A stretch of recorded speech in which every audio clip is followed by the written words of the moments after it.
መከላከያ ሰራዊቱ የሕክምና ባለሙያዎች ጥያቄ የኛም ጥያቄ ነው አለ። ለአገዛዙ ስርዓት እያገለገሉ የሚገኙ የመከላከያ ሰራዊት አባላቱ የሕክምና ባለሙያዎች ጥያቄ የኛም ጥያቄ ነው ብለዋል። የሕክምና ባለሙያዎች ጥያቄ የኛም ጥያቄ ነው።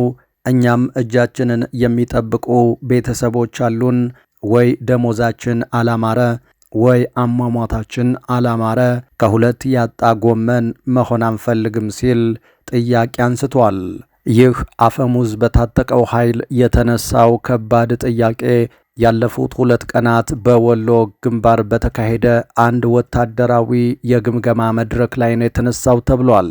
በዚህ የግምገማ መድረክ ላይ ወታደራዊ አዛዦች ይህ ጥያቄ የጽንፈኛ ኃይሉ ጥያቄ ነው፣ ይህንን ጥያቄ የምትጠይቁት ላይ ደረቅ እርምጃ እንወስዳለን ማለታቸው ተሰምቷል። በዝርዝር ትሰሙታላችሁም። በአዲስ አበባ ሰማይ ላይ አነጋጋሪ ክስተት ታይቷል።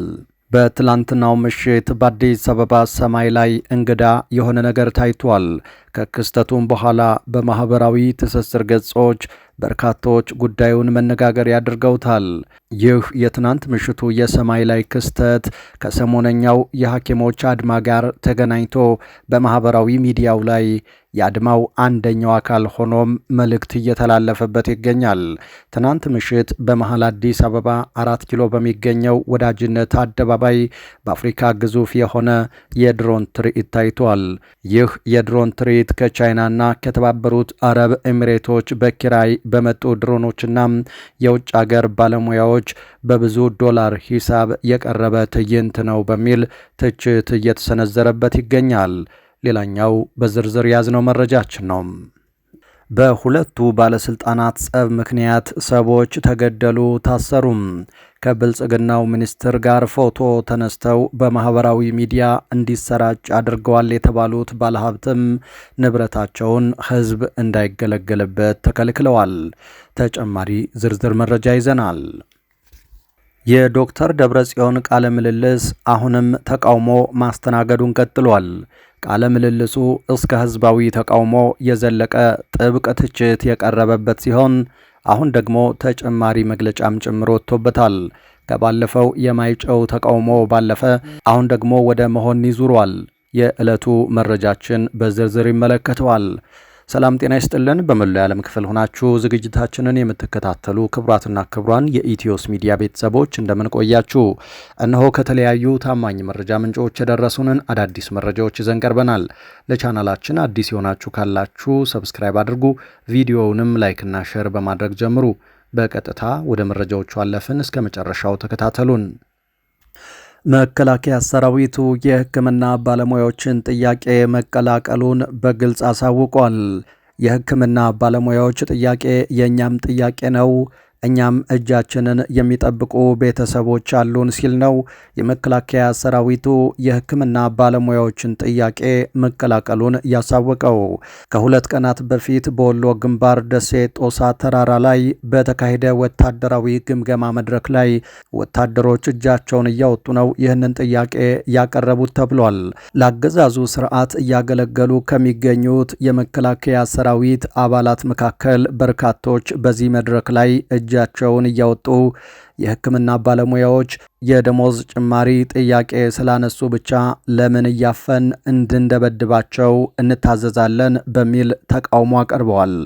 የሰራዊት አባላቱ አክለውም የሕክምና ባለሙያዎች ጥያቄ የእኛም ጥያቄ ነው፣ እኛም እጃችንን የሚጠብቁ ቤተሰቦች አሉን፣ ወይ ሞታችን አላማረ ወይ ደሞዛችን አላማረ የሚሉ ጥያቄዎችን ለበላይ አዛዦቻቸው አንስተዋል ሲሉ የቀጠናው የመረጃ ምንጮች ነግረውናል።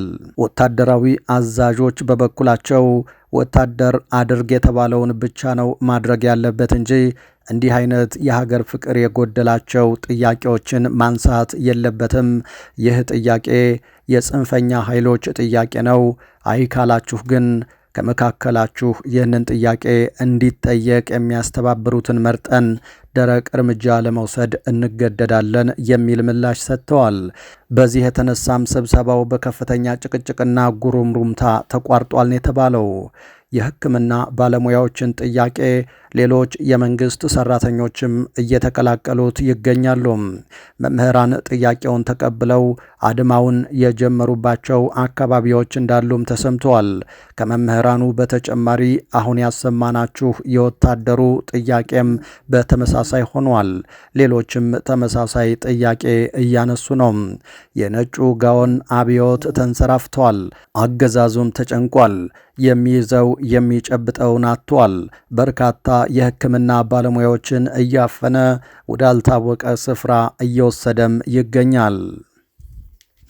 በሌላ መረጃ መንግስት በአማራ ፋኖ ብሔራዊ ኃይል ምስረታ ዙሪያ ያልተጠበቀ አቋም መያዙ ታወቀ።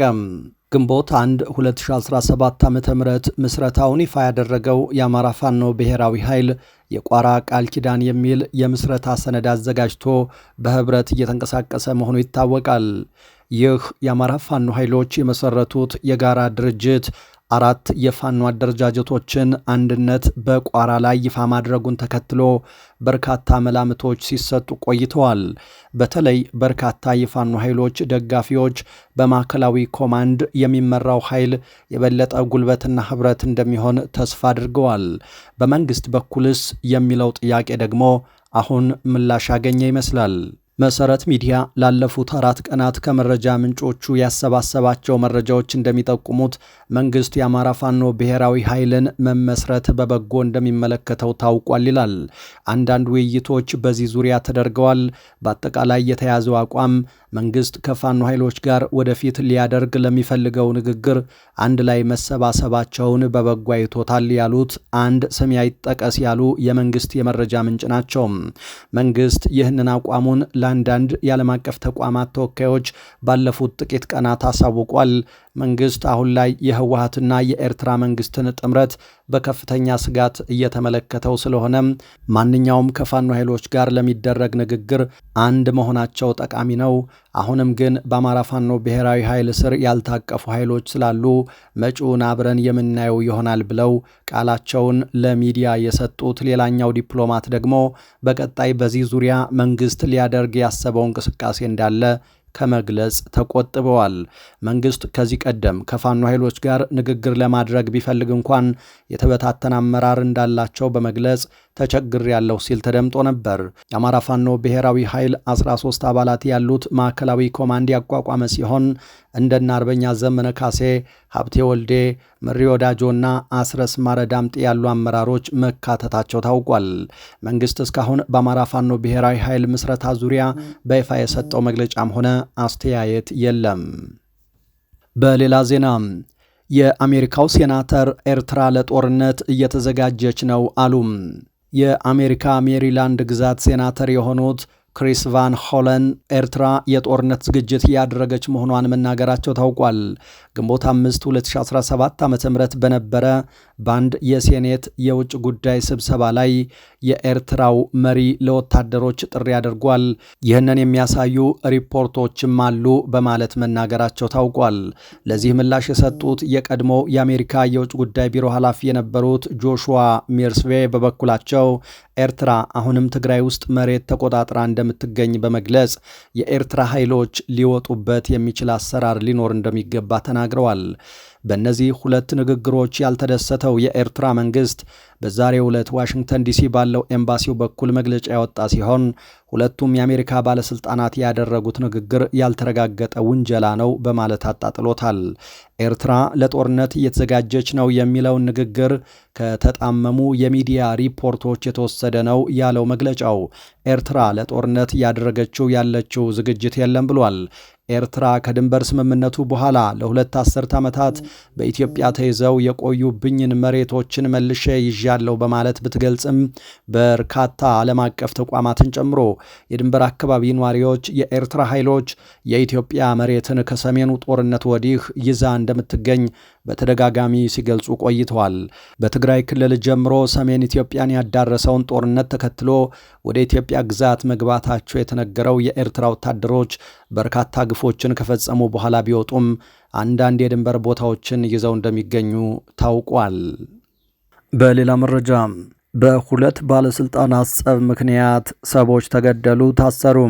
ከብልጽግናው ሚኒስትር ጋር ፎቶ ተነስተው በማህበራዊ ሚዲያ እንዲሰራጭ አድርገዋል የተባሉት ባለሀብትም ንብረታቸው ሕዝብ እንዳይገለገልበት ተከልክሏል። የጸቡ መነሻ ባሳለፍነው ጥር መጨረሻ ሳምንት የተካሄደው የብልጽግና ስብሰባ ነው የሚሉት ምንጮች፣ በዚህ አመራሮች በተመረጡበት መድረክ ላይ ባለስልጣናት ግጭት ውስጥ ገቡ ሲሉ ያስታውሳሉ። የሶማሌ ክልል ርዕሰ መስተዳድር ሙስጠፋ መሐመድ ለስራ አስፈጻሚነት በድጋሜ ሲጠቆሙ በሚኒስትር ማዕረግ የብልጽግና ፓርቲ ጽህፈት ቤት ውስጥ የሚሰሩት አብዲል ዋሰበዲን የፕሬዝደንቱን መመረጥ ተቃውመው አስተያየት ይሰጣሉ።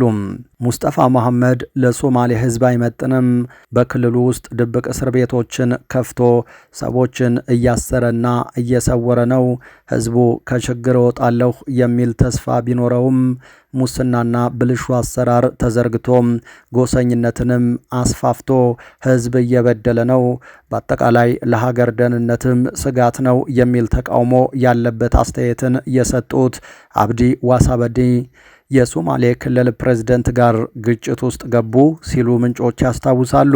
ሙስጠፋ መሐመድ በበኩላቸው አብዲ ዋሳም ቢሆን መመረጥ የለበትም፣ ክልሉ ውስጥ የመልካም አስተዳደር ስርዓት እንዳይሰፍን ካደረጉ ሰዎች አንዱ ነው። እናም የስራ አስፈጻሚ ኮሚቴውን መቀላቀል የለበትም የሚል ተቃውሞ ያሰሙ ሲሆን እንዲህ ያለ ሂስ ባልተለመደበት መድረክ ላይ ሰብሳቢ የነበሩት ጠቅላይ ሚኒስትሩ የሁለቱን አመራሮች ምልልስ አስቁመው ሁለታችሁንም በግል አነጋግራችኋለሁ በማለት የግል ጸብ አስመስለው ቋጩት ሲሉ ምንጮች ገልጸዋል። ይሁን እንጂ ሙስጠፋና አብዲ ዋሰን ለብቻቸው ለማነጋገር ቃል የገቡት ጠቅላይ ሚኒስትሩ ሳያነጋግሯቸው የቀሩ ሲሆን ርዕሰ መስተዳድሩ ወደ ክልላቸው ከተመለሱ በኋላ በብልጽግና ስብሰባ ላይ የተቿቸውን ኃላፊ ዘመዶችና ቤተሰቦቻቸውን ማጥቃት ጀመሩ ሲሉም ያትታሉ።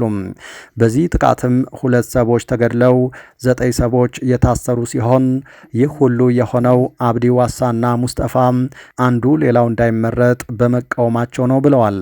ይህ ከሆነ ከወራት በኋላም በሶማሌ ክልል በኢንቨስትመንት ስራዎች የሚታወቁት ባለሀብቱ ሐጂ አህመድ ሐሰን ወደ አዲስ አበባ ተጉዘው ከአቶ አብዲ ዋሳ ጋር ፎቶ ተነስተው የባለሀብቱና የብልጽግናው ሹም ፎቶ በማህበራዊ ሚዲያ ላይ መሰራጨቱን ተከትሎ የክልሉ ፕሬዝደንት በባለሀብቱ ንብረቶች ላይ እርምጃ እንዲወሰድ ትዕዛዝ ሰጥተዋልም ተብሏል። በዚህም 210 ሚሊዮን ብር የሚገመቱ 5 መኪኖች እንዲወረሱ ያዘዙ ሲሆን ይህም ተፈጻሚ ሆኗል ሲሉ ጉዳዩን በቅርበት የሚከታተሉ ሰዎች ለጣቢያችን ተናግረዋል። ሳህል ባንክ ተብሎ በሚጠራው የፋይናንስ ተቋም ላይ የአንበሳ ድርሻ ያላቸውና ከአብዲ ዋሳ ጋር ፎቶ የተነሱት ባለሀብቱ ይህ ባንክ የሚሰጠው አገልግሎት ማህበረሰብ እንዳይገለገልበት ለጎሳ አለቆችና ማህበረሰብ መሪዎች የክልሉ ፕሬዝደንት መመሪያ ማስተላለፋቸውም ነው የተገለጸው።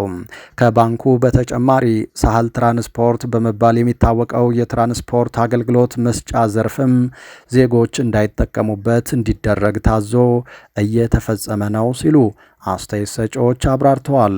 የሶማሌ ብልጽግናዎች አዲስ አበባ ላይ በፈጠሩት ጸብ ሶማሌ ክልል ውስጥ ሰው እየተገደለና እየታሰረ መሆኑ ሳይበቃ ኢኮኖሚውን የሚጎዳ ጥቃትም እየተሰነዘረ ነው ሲሉ ምንጮች አክለዋል።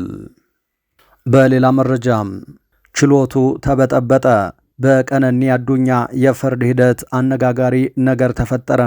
ከመኖሪያ ቤቷ ሕንፃ ላይ ወድቃ ሕይወቷ አልፏል በተባለው በወጣት ቀነኒ አዱኛ የፍርድ ሂደት ዙሪያ በየጊዜው አነጋጋሪ መረጃዎች እየወጡ ነው።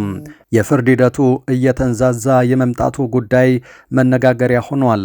በተለይ በፖሊስ በኩል እየተካሄደ ያለው ምርመራ እስካሁን አለማለቁ፣ ከዚህ በተጨማሪም በፍርድ ቤት በተደጋጋሚ ተጨማሪ ምርመራ መጠየቁ አነጋጋሪ ሆኗል። ትናንት በነበረው የችሎት ሂደት ከእጮኛው ቀነኒ አዱኛ አሟሟት ጋር በተያያዘ ተጠርጥሮ በፖሊስ ቁጥጥር ስር የሚገኘው ድምፃዊ አንዱዓለም ጎሳ በነበረው የፍርድ ቤት ቀጠሮ ዕለት ተጨማሪ 7 ቀናት በእስር ቤት ይቆይ የሚል ውሳኔ እንደተሰጠበት ሰምተናል። በኦሮምኛ ሙዚቃዎቹ የሚታወቀው ድምፃዊ አንዱዓለም ጎሳ ከ2 ወር በላይ በእስር ቤት ሆኖ በፖሊስ የተለያዩ ምርመራዎች ሲደረጉበት መቆየቱ ይታወሳል። ፖሊስ በትናንቱ ቀጠሮ የምርመራ መዝገባችንን ለአቃቢ ሕግ ሰጥተን የነበረ ሲሆን አቃቢ ሕግ ግን የምርመራ መዝገባችን ውስጥ የሚገኘው ዲያሪ ወይም ማስታወሻ ደብተር የሟች ወይም የቀነኒ አዱኛ ለመሆኑ ተመርምሮ ስላልመጣና ፖሊስ ይህንን እንዳረጋግጥ በሚል መዝገቡን መልሶልናል። ስለዚህ ዲያሪው የሷ ለመሆኑ የምናረጋግጥበት ተጨማሪ የምርመራ ቀናት ያስፈልገናል የሚል ጥያቄም ለችሎቱ አቀርበዋል። የአንዱዓለም ጠበቃ በበኩላቸው ደንበኛዬ በዋስ ወጥቶ ፖሊስ ይህንን ስራ መስራት ይችላል፣ ስለዚህ የዋስትና መብቱ ይጠበቅለት ሲል ተከራክሯል። ፖሊስ በበኩሉ ለጠበቃው በሰጠው ምላሽ አንዱዓለም በዋስ ቢወጣ ውጤቱን ሊያስቀይር ይችላል፣ ስለዚህ ዋስትናውን እንቃወማለን ሲል ተከራክሯል። የፌዴራሉ የመጀመሪያ ደረጃ ፍርድ ቤት አንደኛ ጊዜ ቀጠሮ ችሎትም 7 ቀናትን በመፍቀድ ለግንቦት 15 ቀን 2017 ዓ.ም ተለዋጭ ቀጠሮ መስጠቱ ታውቋል። ፍርድ ቤቱ ይህንን የድምፃዊ አንዱዓለም ጎሳን የፍርድ ቤት ጉዳይ ማንኛውም ጋዜጠኛ በችሎት ተገኝቶ እንዳይዘግብ በሚል ከዚህ ቀደም ውሳኔ ማሳለፉ ይታወሳል። ይህ በእንዲህ እንዳለ በመቀሌ በአንድ የፍርድ ሂደት ላይ አነጋጋሪ ክስተት መፈጠሩ ተሰምቷል። በመቀሌ የተፈጸመው አሳዛኝና በርካቶችን ያስቆጣው የወጣቷ ግድያ ዳግም እያነጋገረ ነው። ከመቀሌ እስከ ተለያዩ የዓለም አቀፍ ጎዳናዎች የተቃውሞ ሰልፍ ድምፅ የተሰማበት የአሳዛኙ ግድያ የፍርድ ሂደትን ተከትሎ የተሰማው መረጃ ክስተቱን ዳግም አነጋጋሪ አድርጎታል። በፍርድ ሂደቱ ረብሻ መፈጠሩ ተሰምቷል። በሌላ በኩል የዛሬ ጠዋቱ የተቃውሞ ሰልፍ እያነጋገረ ነው። የተቃውሞ ሰልፉ አሁንም ቀጥሏል። ህዝቡ አደባባይ በመውጣት ዛሬም ድምፁን አሰምቷል። ደብረጽዮን ገብረ ሚካኤል ባለፈው ሳምንት የራያ ዞን አመራሮችን አፍርሰን ዞኑን በኃይል እንቆጣጠራለን ማለታቸውን ተከትሎ ተቃውሞ ገጥሟቸዋል። ከትናንት በስቲያ የማይጨው ከተማ ነዋሪዎች የደብረጽዮንን መግለጫ በመቃወም ሰላማዊ ሰልፍ ያደረጉ ሲሆን በዛሬው ዕለት ደግሞ የመሆኒ ነዋሪዎች የተቃውሞ ሰልፍ እያካሄዱ ነው። በተቃውሞ ሰልፉ ላይ የራያ ህዝብ ድምፅ ይከበር፣ የደብረጽዮን መግለጫን አጥብቀን እንቃወማለን፣ በመስዋዕትነት ስም ህዝብ መማገድ ይቁም የሚሉ መፈክሮችን ተመልክተናል። ሰሞኑን በተከታታይ እየተካሄዱ ላሉ ሰልፎች ምክንያት የሆነው የደብረጽዮን ቃለ ምልልስ ነው። ቃለ ምልልሱ የተካሄደው ወይን ከተባለ የህወሓት ልሳን ሚዲያ ጋር ሲሆን ዶክተር ደብረጽዮን ይህንኑ ቃለ ምልልስ ያደረጉት ከቀናት በፊት ከራያ ጋር በተያያዘ የአቶ ጌታቸውን ከጊዜያዊ አስተዳደሩ መልቀቅን ተከትሎ የመዋቅር ለውጥ ለማድረግ የተደረገው ሙከራም በአካባቢው ተቃውሞ በማስከተሉ የተሰጠው ምላሽ ነው ውዝግብ የፈጠረው። የመዋቅር ለውጡ መንግስታዊ አስተዳደርን እንደገና ማደራጀት በሚል ሊካሄድ ታስቦ የነበረ ነው። ሌተናንት ጀነራል ታደሰ ወረደ የሚመሩት አዲሱ የትግራይ ጊዜያዊ አስተዳደር ስልጣኑን መረከቡን ተከትሎ በትግራይ የመዋቅር ማስተካከያዎችን እያደረገ ሲሆን በደቡባዊ ትግራይ ማይጨውን ጨምሮ በራያ አካባቢ ግን ይኸው የማስተካከያ ሂደት በስኬት መንገድ መሄድ አልቻለም። በተለይ ደግሞ የማይጨው ህዝብ ተቃውሞ በርትቶ ነው የታየው። በሌላ መረጃ በአዲስ አበባ ሰማይ ላይ አነጋጋሪ ክስተት ተፈጠረ። ትናንት ምሽቱን በአዲስ አበባ ሰማይ ላይ እንግዳ የሆነ ነገር ታይቷል። ከክስተቱ በኋላም በማኅበራዊ ትስስር ገጾች በርካቶች ጉዳዩን መነጋገሪያ አድርገውታል። ይህ የትናንቱ ምሽት የሰማይ ላይ ክስተት ከሰሞነኛው የሐኪሞች አድማ ጋር ተገናኝቶ በማኅበራዊ ሚዲያው ላይ የአድማው አንደኛው አካል ሆኖ መልእክት እየተላለፈበት ይገኛል። ትናንት ምሽት በመሃል አዲስ አበባ 4 ኪሎ በሚገኘው ወዳጅነት አደባባይ አካባቢ በአፍሪካ ግዙፍ የተባለ የድሮን ትርኢት ታይቷል።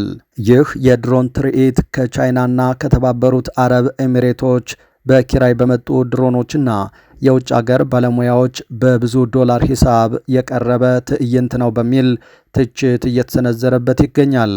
በድሮን ትዕይንቱ የጠቅላይ ሚኒስትር አብይ አህመድ ምስል በአፍሪካ ካርታ ይዘት የሚያመላክት ምስል ትኩረትን ስቧል። ታዲያ ከትናንቱ የድሮን ትዕይንት በኋላም በማህበራዊ ሚዲያው ላይ ሰሞኑን እየተካሄደ የሚገኘው የሐኪሞች አድማን በማስመልከት ሐኪሞች የጀመሩትን ዘመቻ የሚያሳይ የድሮን ትርኢት እንደቀረበ ተደርጎ በአርቲፊሻል ኢንተለጀንስ ቴክኖሎጂ የተቀነባበሩ ምስሎች ታይተዋል። የድሮን ትርኢቱን ከሰሞነኛው አድማ ጋር በማገናኘትም በማህበራዊ ሚዲያው የሐኪሞች እንቅስቃሴ አንደኛው አካል ሆኖም ቀርቧል። የተወደዳችሁ አድማጭ ተመልካቾቻችን ከኢትዮስ ሚዲያ ለዚህ ሰዓት ያዝናቸው አዳዲስ መረጃዎች እነዚህ ነበሩ። ከቆይታ በኋላ በሌሎች መረጃዎች ድጋሚ እንገናኛለን። እስከዛው ሰላም።